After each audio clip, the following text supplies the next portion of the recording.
In 2009, the UCI founding faculty decided to adopt a required first-year course designed to introduce our students to the rich empirical literature on the legal profession and to give them an understanding of practice realities and critical perspectives on those practices. The course meets the ABA's requirement that all law schools teach students about the history, goals, structures, values, rules, and responsibilities of the legal profession and its members. And of course, most schools satisfy this requirement with an upper-level course emphasizing the rules of ethics. But UCI's founding faculty decided instead to adopt a first-year course that situates ethical issues in a larger examination of the history and structure of the profession, the market for legal services, and the conditions of practice. Several basic premises drove the course design. The most basic of them is that students need to know about much more than the law that governs lawyers in order to chart successful, responsible, and rewarding careers. In the real world, law plays a relatively small part in the complex interplay of concerns that drive lawyers' conduct. Of course, students need to know the ethics rules, but understanding other factors that influence lawyers' behavior and appreciating the likely consequences of lawyers' choices requires attention to what other disciplines can tell us.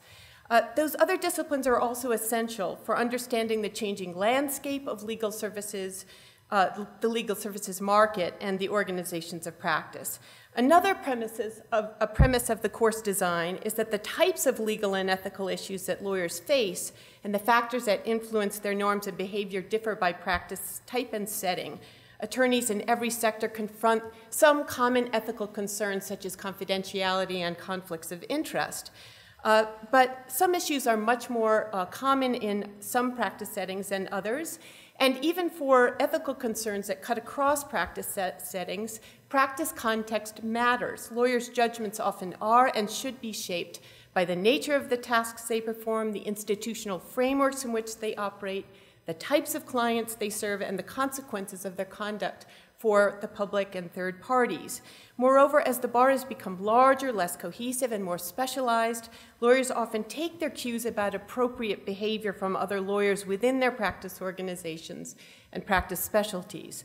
Third, we think that it's important to teach students about the legal profession in the first year. First-year students are hungry for information about the fit between their aptitudes and their aspirations and values, and all the things that lawyers do, all the kinds of fields in which they can practice. Teaching about the profession early provides a foundation upon which they can build throughout law school. It also prepares them to participate in pro bono opportunities, summer jobs after their first year, and clinical opportunities in fall of second year. The final premise of the course design is that students benefit from pedagogies that require active engagement. Role-play exercises are one strategy for implementing the Carnegie Report's call for law schools to engage the moral imaginations of students as they move toward professional practice.